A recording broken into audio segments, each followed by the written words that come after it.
Good morning, 8th graders. Hope you all had a great Memorial Day weekend. Mr. Yannicka here with your weekly class update and run through. As you can see, Rolls and I are in a little bit of a different locale this morning. Our condo building is doing a bunch of construction. They're tearing out a bunch of concrete, so there's jackhammers and bulldozers and stuff. And they're doing that on the front and the side of our building, and we live in a corner unit. So it was way too loud there, so we relocated to my in-laws' house. And oh my goodness, people, go away. Anyway, we relocated to my in-laws, and we are out in the backyard. It's beautiful out here. My father-in-law is smoking a bunch of pork in the smoker over there. So if this were smell-o-vision, you guys would get a really good smell. But anyway, it's beautiful out. Rolls is enjoying it, and we are here with your weekly update. This week, we are talking about eating disorders, and your activator is why might someone struggle with an eating disorder, and what do you think causes an eating disorder? And then you can answer by commenting below. Thanks, Daniela. And then your assignment is posted right here. It's all about eating disorders, and we're going to go through that shortly. But this week, just a heads up, our check-in time is different. We are only meeting on Wednesday because of the holiday. Holiday pushed us back a little bit. So instead of Tuesday, Thursday, we're going just Wednesday. And that you guys will meet at 2:05 to 2:25. So come with any questions, get anything clarified. You'll get a quick recap of the lesson, all that good stuff. Yeah, so come join us tomorrow. All right, so this week we're talking all about eating disorders, and our objective is that we will compare the three most common eating disorders, and that's anorexia nervosa, bulimia nervosa, and binge eating disorder, and we'll summarize the causes, symptoms, and treatment options for the three most common eating disorders. Again, your activator was posted on the Google Classroom. Make sure you comment by answering, or answer by commenting. Now, vocab. Let's go through this. An eating disorder is an extreme and damaging eating behavior that can lead to sickness and even death. An eating disorder, it has a wide range as well. So it can be anything from skipping meals to not eating for an entire day, to not eating for an entire week, and it depends. We'll talk a little bit about that. I will say that this excludes all religious practices. If you are practicing fasting for a religious holiday, that is not an eating disorder. All right, that is just a part of your religion. Now, people that are obese are weighing 20% higher than what is appropriate for their height, age, and body. Now, that's typically people that have a lot of extra fat on their bodies, and sometimes we might call that morbidly obese, and that's when there's even more fat than this classification. Body image is the way that you see and feel about your body. So how you perceive your own body. All right, and the next page. Here are the big three. Anorexia nervosa, or just anorexia, is an eating disorder characterized by self-starvation leading to extreme weight loss.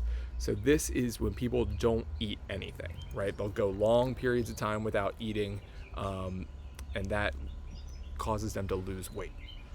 Now, binge eating disorder is the opposite. It's compulsive overeating. So think of when you binge watch Netflix, right? What do? You watch all the episodes in a row, like you watch an entire season in a night, right? Think that's binge eating. It's when you eat an entire gallon of ice cream, or you eat like a pound of meat. I don't know. You eat a lot of things all at once. And it's usually intermittently, like you might do it every few days, but it usually is just like one big episode of a lot of eating. And then bulimia nervosa, or just bulimia, is a condition in which a person eats large amounts of food and then secretly purges. And when we say purge, we mean that they're throwing up. So that's usually combined with binge eating. But somebody would eat a lot of food, and because they don't want to put that weight on for some reason, they would go and they'd throw it up later on.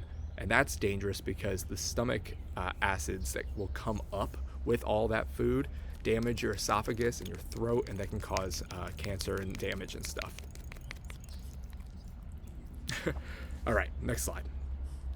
Now, what is anorexia nervosa? I already kind of talked about this, but here's a little bit more information on it if you would like to dive into that. Now, this is restricted energy intake. A person with anorexia, is unable to maintain what is considered to be a normal and healthy weight. They could also have lost a considerable amount of weight in a short period of time. So they're usually very skinny. They don't have a lot of muscle or fat on their body, and typically they look almost skeletal, for lack of a better word. And when it gets very severe, they look like that. Bulimia is, again, like I said, it's binge eating but with a purge. People that have bulimia, and here again is more information. People that have bulimia or practice this will eat, and then they will purge all that food out later on as to not gain the weight. Usually all these are associated with a thought of not gaining weight. They want to stay skinny, or they want to be skinny for some reason or another. And then binge eating, again, is when you eat a whole lot of food in a small amount of time or in one sitting. Hey, sit down, man. Now, is it possible to recover from an eating disorder? Yes. I was a personal trainer for about 5 years before I was a teacher, and I experienced a lot of people that had eating disorders, and they range. So some people may be extreme and need to be hospitalized, but then others might just say, oh, well, I'm not eating today because I had a cheat meal yesterday, or I'm not eating anything that's not green today, that kind of stuff. So it can start very small, and it can start very innocently. And I'm guilty of this as well. I will start to do something because I want to lose weight, but it backfires on me for some reason. And that can lead to a bigger, more intense eating disorder.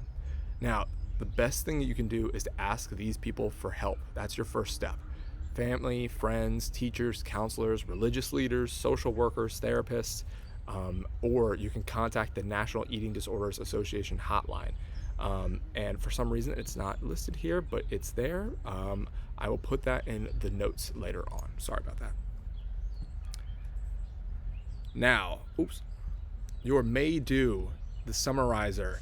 You're going to complete the eating disorders comparison chart, and I'm going to pull that up right here.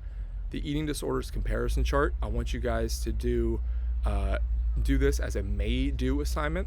So you want to put the definition across for all three, and give me your own words definition. And you're going to use these links up here to find all the information. Give me the warning signs that are physical, psychological, and behavioral. So that's what can you see, what are they thinking, and then what are they doing. Got that? The risks associated with each one, and then how to get help. Now, again, that is the May due assignment. Your must do, and I need you guys to definitely do this. You're going to do this, the eating disorders case study. Now you're going to read each case story, 1, 2, and 3, highlight, underline, or circle any clues or cues that help you identify the problem, and then answer the question at the bottom of the page. So there's 3 cases, and you are going to pretend that these 3 students are your friends. Choose one case study and write a paragraph answering the following question. What advice/help would you give your friend in making healthy decisions? Include any health problems or concerns that the friend may encounter. And you'll just answer that right there. That's your assignment this week, guys. Get this done.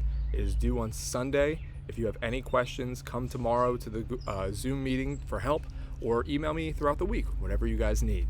All right, I hope you guys get outside. Enjoy the sun. It's too nice outside not to get outside, right? We got to be outside today.